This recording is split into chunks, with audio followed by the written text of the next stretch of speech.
Assalamualaikum warahmatullahi wabarakatuh. Ani nagaa galata Rabbee gaarrammoo barumsa akkamitti loogoo keenya tolfanna ka jetta loogoo tolfachuun aappii tokko isin barbaachisa. Loogoo jechuun mallattoo miidiyaa keenya fi mallattoo piroofaayila keenyaa godhannu tokko akka ittiin beekamnuuf loogoo jechuun baay'ee barbaachisaadha. Tarii amma isiniif galuu danda'a waan ta'eef booda isiniif gala.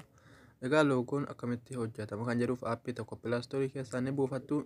Loogoo sana keessatti alaabaa adda addaa fi qubee adda addaa alaabaa abbaa gadaa, alaabaa feetan achi keessatti suuraa nama feetaniitiin loogoo tolfattanii piroofaayilii keessanirra akkamiin godhanna kan jedhudha. Egaa gara aappichaan isin dabarsa. Aappichi kunoo kanaadha. Aappii kana nagartuu barreeffama kanatti barreessitu pilaastoorii keessan keessatti aappii danuuti isinii ba'a waan ta'eef keessaa isin aappii kana buufattu suuraan isinitti argisiisaa yoo isinitti mul'achuu dide. Egaa gabaabumatti gara aappichaa seenna. Erga haala kanaan keessatti haala kanaan nuuf fidaa nuti gara galarii illee yoo deemne bareechannee dalagachuu dandeenya. Garuu karaa gabaabaadhaan isinitti argisiisa. Barreeffama kana barreessuun mallattoo dileetii kana ni tuttu. Kana booda okkee bakka jedhu kana ni tuttu dileetii ta'ee jira jechuudha. Achii booda mallattoo ida'uu kana ni tuttu. San booda sheeppii bakka jedhu mallattoo shaarraa kan eegaltu qubee kana. Egaa haala kanaatiin fidee bakka kana. Bakka warra qabaar kana agartu san booda ol deemtu mallattoo geengoo kana ni filattu. Haala kanaan akka kana isinii ta'e quba keessanii qabdanii quba keessan guddaa yookiin akkas gootu jechuudha waan kana. Egaa amma loogoo filannaa gadi buunee ol deemne loogoo diimaa filannu gurraacha filannu jechuudha. Gurraachaan filadhee isin kan hin feetan filatu. Sana booda raayitiitti goona jechuudha. Egaa haala kanaan bakka kana mallattoo zeeroo kana ni xunna. Achi booda eessa deemna jenna. Kalari bakka kana ni xunna jechuudha. Yeroo tokkoof xiyya gamaa gamanaan achi gadi walitti garagalchalte kana ni xunna. Sana booda bakka kanatti okkee jennaani quba keenyaan sana booda raayitii kunoo okkee. Achi booda bakka kooppii jedhu deemna jechuudha. Kooppii bakka jedhu kana ni deemna jechuudha. Bakka kana qubee caarraa kan eegalu. Egaa haala kanaan ni guddifanna quba keenyaan finnee walirra keenya. Ammallee kooppii jennaan. Ammallee kana quba keenya guddaadhaan gadi finnee irra keenya. Ammallee kooppii goone akka nuuf guddatee bareeduuf isin akka barbaadan guddifachuu ni dandeessu. Ana nagaa isinitti argisiisa waan ta'eef. Kana booda eessa deemna tarkibna quba keenyaan. Eegasii bakka kanumatti deebina jechuudha. Akka inni bakka dhaan sassooneedhaaf sana booda bakka kana tunnaa. Achi booda raayitii bakka kanatti raayitii goona jechuudha. Egaa ammallee kooppii goona jechuudha. Aduu biraa fidachuudhaaf kooppii bakka kanatti waan deebina. Egaa amma immoo haala biraa finna jechuudha. Kalarii biraa jijjiirachuudhaaf kalarii bakka kana jechuudha. Mallattoo caafoo irraa eegalu kana qubee okkee waan kana ni banna. Nuuf diimatee jira jechuudha. Nuuf diimatee jira waan ta'eef quba keenya yeroo tokko diimaa kana gadi xunnee waan kana irra fiduu qabna. Ergasii akkanaan haala kanaan ni guddifna jechuudha. Quba keenya hin qabne ni guddifna yookiin ni buceeffana. Haala barbaadan xiqqeeffachuu guddeessuu quba keessaniin bakka kana qabdanii jechuudha. Mallattoo isii kana adii kana akka kanaan quba keessaniin guddiftu jechuudha. Quba keessan guddaadha. Nan guddisa. Okkee. Ammallee kooppiin godha jechuudha. Kooppii bakka jedhu naaf ammallee fidee quba keenyaan irra keewwadha jechuudha. Ammallee kooppii godha kanaaf guddatuuf ammallee isin akka feetan guddifachuu dandeessu jechuudha. Guddifattanii bareeffachuu nagaa jechuudha. Ammas isinitti argisiisa waan ta'eef egaa haala kanaan bakka kanatti dhumnaa jechuudha. Bakka xiyyaa garaagannaa walitti garaagalee kana ni tuttu. San booda bakka kana jechuudha. Okkee san booda raayitii. Okkee raayitii gooneera jechuudha. Akka hin sochoone ammallee dhannee kooppii goona jechuudha. Halluu biraa filachuudhaaf akka barbaadan filachuu ni dandeessu. Egaa haala kanaan kalarii itti deebina jechuudha. Ammas kalarii bakka jettu kana. Egaa kun banamtee nuu jirti waan ta'eef almamu mallattoo adii kana hin filadha jechuudha. Isin halluu feetan filachuu ni dandeessu waan isiniif ta'e. Haala kanaan harka keenyaan gad harkifna ni xiqqeessina jechuudha. Xiqqeessine walakkaa waan ta'eef haala kanaan akkanatti ni dhiifadha raayitiitti waliidha. Amma deebi'ee kooppii godhadha guddifachuudhaaf adii. Okkee.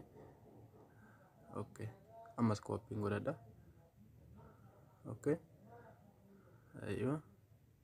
Haala kanaan naaf ta'e jira. Ammas keessatti hin deebi'ennaan waan kanatti deebi'uun dirqama ammas. Okkee. Ammas bakka kana san booda raayitii harka mirgaa. Okkee.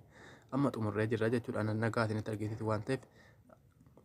Egaa amma immoo barreeffama walakkaatti barreeffachuu barbaada waan ta'eedhaaf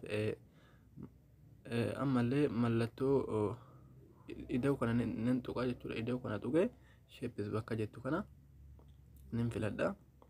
Egaa haala kanaan naa fidee booda waan kana nan xiqqeessa jechuudha. Quba kiyyaan akkas ol godhe akkasitti waliin gad xiqqeesse gara kana yoo qabdan achi harkistan hin gogota. Isii gugurraattii kana akkas gadi gogootan hin xiqqaataa kan kun isin hin dhibu karaa salphaa waan ta'eef qubuma keessan hin sirreeffatu kana jechuudha. Walitti bubbuttanii akkas gootanii barreeffama irratti barreeffachuudhaaf bakka itti barreeffachuu barbaaddan egaa waan kana wal qixxeeffattanii booda okkee jettuun. San booda gubbaan kanatti deebitu mallattoo ida'uu sanatti barreeffama irratti barreeffachuudhaaf egaa haala kanaan egaa dhuftanii mallattoo barreeffama gubbaa kana kataarraa kan eegaltu kana okkee jettuuni. San booda dhuftanii qubee kana mallattoo A kana ni tuttu haala bu'anaan hidheeti bakka jedhu kana ni tuttu irratti barreeffachuudhaaf barreeffama irra jiru sana ni balleessitu jechuudha. Kanaan qabdanii ergasii abdoo shoo jedhee barreessuun shoo okkee nagaa jechuudha maqaa kiyyaa waan ta'eef egaa haala kanaan erga fidadhee booda erga wal qixxeeffadhee booda akka kiyyaan sanuufa eessa nu fedhan qubee taa xiqqaa guddaa kanatti yeroo tokkoof akka barreeffamni keessanis ni guddatu. Ergasii akkas gootanii wal qixxeeffattanii barreeffama keessan barreeffamni kiyya adii waan ta'eef irraa mul'achaa hin jiru halluu biraan deemee fidadha jechuudha.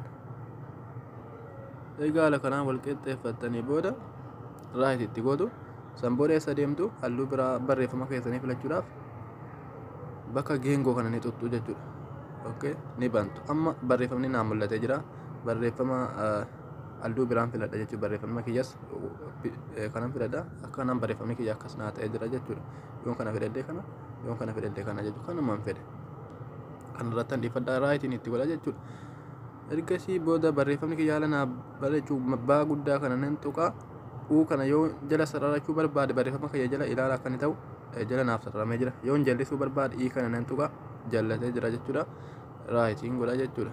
Ergasii booda barreeffama kana guddisuudhaaf gosa biraa gochuudhaan lakkoofsa sadii qubee daa kanarratti kilik gootu waan kanatti bantu ol harkiftu waan kana as harkiftu jechuudha. Yookiin 11 irra jira mi'am ilaala akka barreeffamni gubbaa ta'u. Agartanii akka barreeffamni ta'u ilaala. 36 40 irratti dhiisera 43 irratti dhiifadha jechuudha. Barreeffamni kiyya waan naa bareedee jiruuf okkee gootu jechuudha. Raayit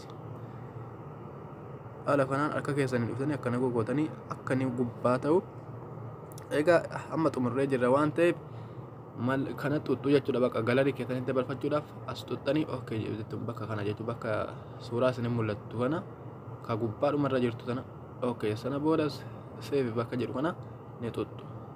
Haala kanaan dhufee seefi too galarii bakka jedhu kanatti taa galarii keenyatti gad dabarsite bakka kana tuttu okkee jettu qubba keessan irratti. Haala kanaan isin barbaadaa jira. Gama galariitti naaf darbee jira jechuudha. Egaa kun haala kanaan galarii kiyya keessa naa seenee jira jechuudha. Abdoo shoo mallattoo tiktookii kiyyaan dalagadhee jira jechuudha. Halluu isin halluu abaaboo halluu maalii waan fedhaniin bocachuu ni dandeessu. Ana alaabaa kana bocee suuraa kiyyallee as kaa'uudhaaf kutaa biraatti walitti deebina akkanuma kutaa tokkoffaadha.